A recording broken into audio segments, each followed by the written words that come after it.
बल्कि लोगों ने दूसरी यात्रा भी कर ली, from super consciousness to sex. पहला दर्शन तो आया था सेक्स टू सुपर कॉन्शियसनेस, और फिर सुपर कॉन्शियसनेस टू सेक्स, फिर वो वाला ज़्यादा ही गतिशील रहा, एक्टिव रहा।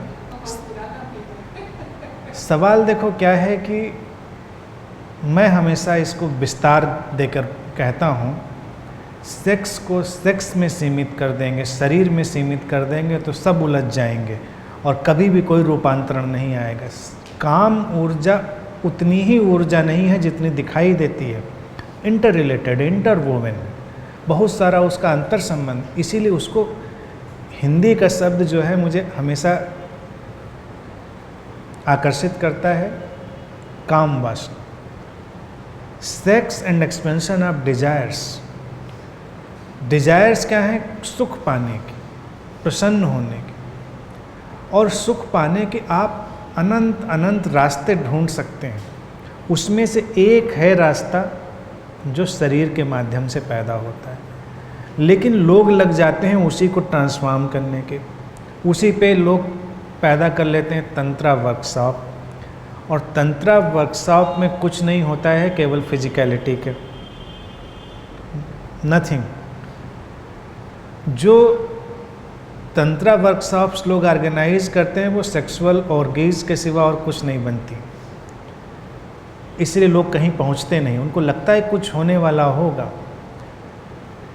तंत्र को बहुत सरल शब्दों में समझें, तंत्र प्रेम का मार्ग है, यानी कि वो भक्ति और काम वासना के बीच कहीं पड़ रहा है, तरल हो जाए, तरलता का मार्ग है। और काम वासना को हम हर एंगल से समझेंगे, जब समझेंगे तो प्रेम भी पैदा होता चला जाएगा। देखिए क्या है कि जब टीन एज में व्यक्ति है और केवल उसका हार्मोनल सर्ज उसके अंदर होता है, तो उसके अंदर केवल और केवल काम वासना ही दिखाई देती है। उसको लगता है फिजिकल डिजायर ही बहुत प्रोमिनेंट। कुछ लोग टीनेज पर ही आकर रुक जाते हैं, आगे बढ़ते नहीं। ये विडंबना है हमारे समाज की। लेकिन फिर जब वो थोड़े से संवेदनशील होते हैं तो उनको लगता है कि दुनिया में और भी बहुत कुछ है।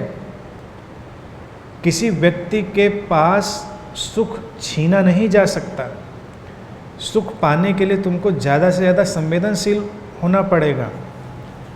काम वासना प्रोस्टिट्यूशन भी पैदा करती, प्रेम ने कभी प्रोस्टिट्यूशन पैदा नहीं किया।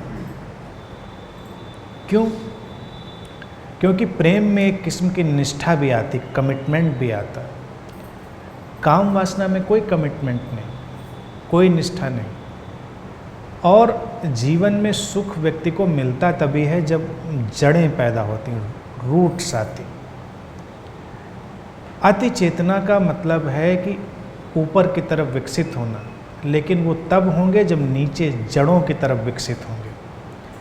किसी व्यक्ति को अगर हम केवल शरीर मानकर उसके पास बैठें, कभी प्रयोग करके देख लें, किसी भी व्यक्ति को, अपनी प्रेमी, प्रेयसी, पत्नी, पति, किसी के पास उसको केवल शरीर मानकर बैठें और लगेगा कि हम सिकुड़ गए, हम छोटे हो गए, हमारी जड़ें थोड़ी उथली हो गई। और कभी उसको शरीर से ज़्यादा मान के उसके पास बैठें कि शरीर तो एक बीच का मीडियम है जिसके माध्यम से वो प्रकट हुआ है। शरीर इंस्ट्रूमेंट है जिससे वो चेतना प्रकट हुई है। तो तुम्हें व्यक्ति थोड़ा एक्सपेंडेड दिखाई देगा, बड़ा दिखाई देगा, तुम्हारी जड़ें गहरी होंगी और पास बैठना ही तुमको सुख का एहसास कराने लगेगा। फिर उसको तुम शरीर से ज़्यादा के अलावा तुम रहस्य मानने लगो, देखने लगो कि ये रहस्य तुम नहीं जानते, ये तो एक बहुत बड़ी घटना है। और तुम देखो है कितनी बड़ी घटना। एक व्यक्ति शरीर के माध्यम से प्रकट हो जाए, कितनी बड़ी रहस्यमय घटना है। और तुम थोड़ा कौतुक से, संवेदनशीलता से उसको देखना प्रारंभ करो। तुम्हारे देखने मात्र से तुम अति चेतना की तरफ बढ़ने लग जाओगे। तो जो स्पेसिफिक फिजिकल एक्ट है वो हो भी सकता है, नहीं भी हो सकता है, लेकिन तुम्हारी ऊंचाई पैदा होगी। वहीं से प्रेम आता है। प्रेम का मतलब ये है कि तुम व्यक्ति को विस्तार दे रहे हो, और तुम जब व्यक्ति को विस्तार देते हो तुम खुद भी विस्तृत होते हो। हमारी जिंदगी हमेशा प्रतिध्वनि है, इको है। काम वासना इसलिए लोगों को हमेशा सिकोड़ देती है, अपराध बोध में ले जाती है, तब ज़्यादा जब वो केवल और केवल शरीर तक सीमित रह जाते हैं। फिर इस शरीर की ही बात हटा दें। देखें, काम वासना शरीर ही नहीं, शरीर तो सब कुछ है। ये पत्तियां भी शरीर हैं, यही शरीर नहीं है। फिर तुम भोजन कर रहे हो, भोजन भी काम वासना का ही एक ढंग है। जो लोग बहुत ज़्यादा रोमांटिक होते हैं वो खाने के प्रति भी उतने ही ज़्यादा रुचि रखने वाले होते हैं, हमेशा देखा गया है। उनको बहुत ज़्यादा डिशेज़ और वैरायटीज़ में रुचि होती है। सुंदर है, गलत नहीं है, लेकिन अगर तुम भोजन को बस केवल भोजन की तरह देखो कि ये बस खाने का एक टुकड़ा है, तुम बहुत सुख नहीं ले पाओगे उससे, कुछ कम रह जाएगा, और फिर तुम बार बार दौड़ोगे, तुम्हें लगेगा और चाहिए और चाहिए, और की मांग वहाँ से आती है। लेकिन अगर तुम भोजन के टुकड़े को भी थोड़ा सा उससे ज़्यादा करके देखो, हमने एक ध्यान शिविर में ये प्रयोग कराए भी हैं, क्योंकि वो टुकड़ा उतना ही नहीं है, वो अस्तित्व का एक हिस्सा है।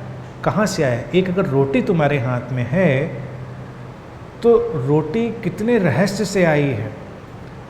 किन खेतों में गेहूँ उगा, किन हाथों ने उस पर काम किया, कितनी बड़ी व्यवस्था उसमें लग गई।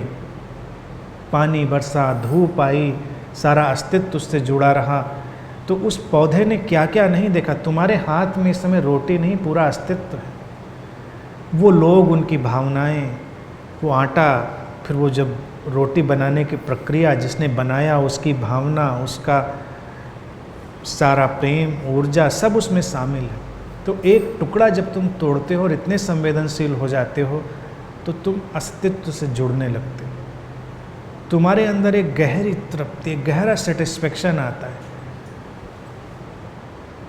तुम रोटी के टुकड़े यानी रोटी के शरीर से कहीं ऊपर चले गए।